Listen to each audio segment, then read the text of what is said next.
Hello, welcome to the Crusader von Heisen show.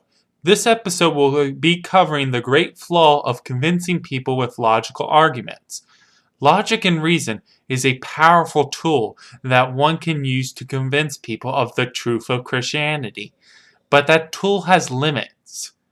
We will be exploring those limits in this episode.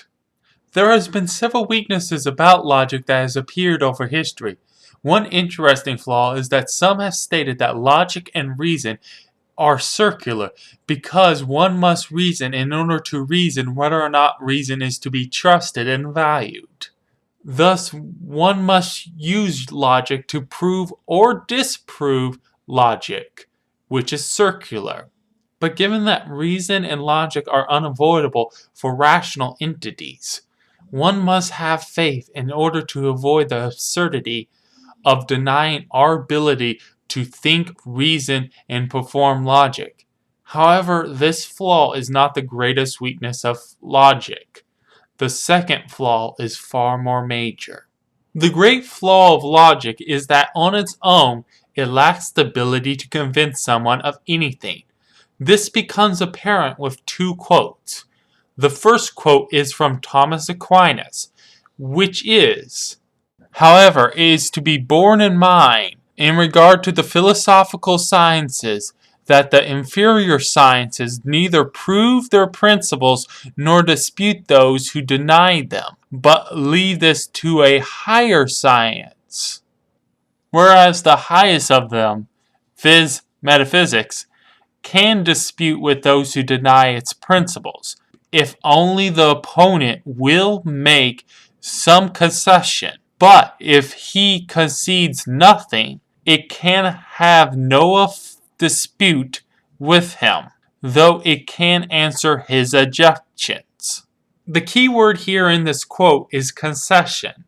Without a concession from a person, which is a movement of the will, logic can't even dispute with them. Thus, without the will, it is impossible to be convinced by logic. This becomes even more apparent from our second quote, which is from the agnostic philosopher David Hume, who states that reason is, and ought only to be, the slave of the passions, and can never pretend to any other office than to serve them and obey them. Thus, the great flaw of logic is that if a person does not want to be convinced, then logic cannot convince them of anything, and can only answer their objections. Logos is servant to the pathos, and logic can never convince someone of something on its own, only if their will is willing to accept it. A person's personality and biases can affect their willingness to examine a logical argument and accept it. If one does not want to accept the conclusion, then they will reject the argument even if it's sound and valid. Additionally, many times people adopt a position and then find logical reasons for that choice. Thus, they will defend a weak argument against a much stronger argument if they do not accept the conclusion of the stronger argument.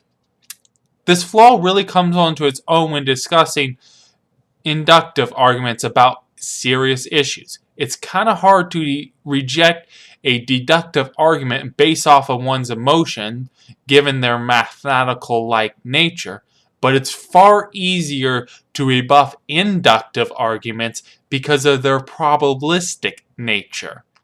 I can point out that the chances of life forming naturally is less than 1 over 1 to the power of 100,000, and people still just wave it away.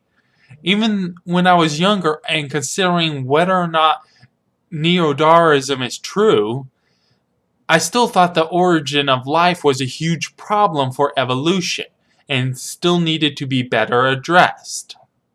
However, the area that logic's slavish nature to the passions is most visible is the arena of politics and religion.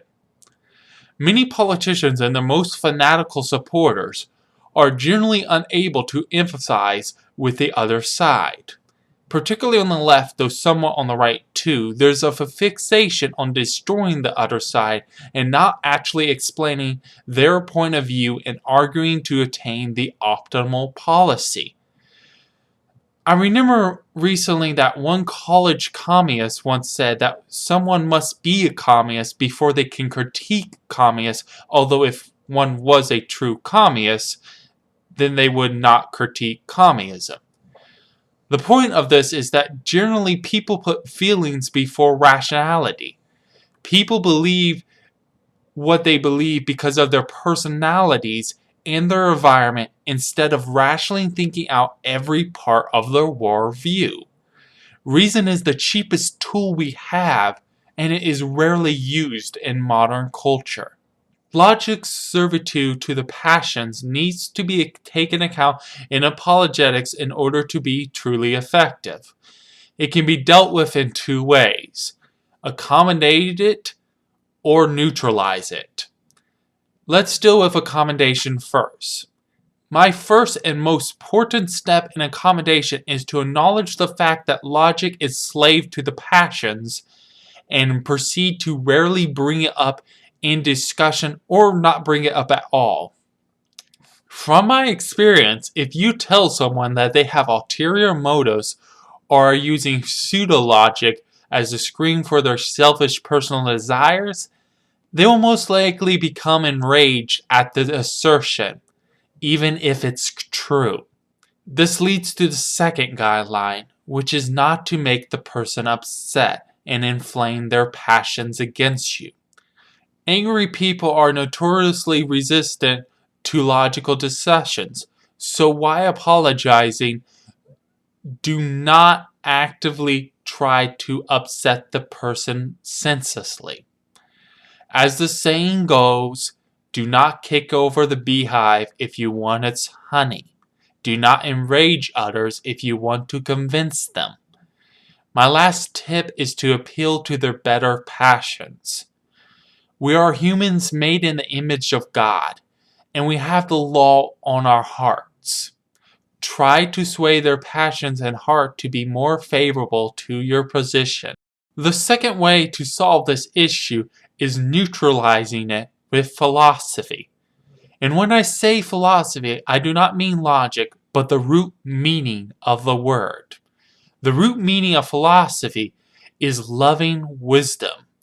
When a person's passion becomes truth and logic, then whenever someone disproves that person's position and offers a superior argument, they treat it as a victory.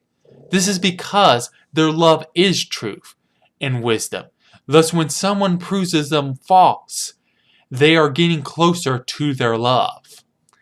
Thus, logic can convince people of changing their opinion or in position if it's joined with love of logic and truth.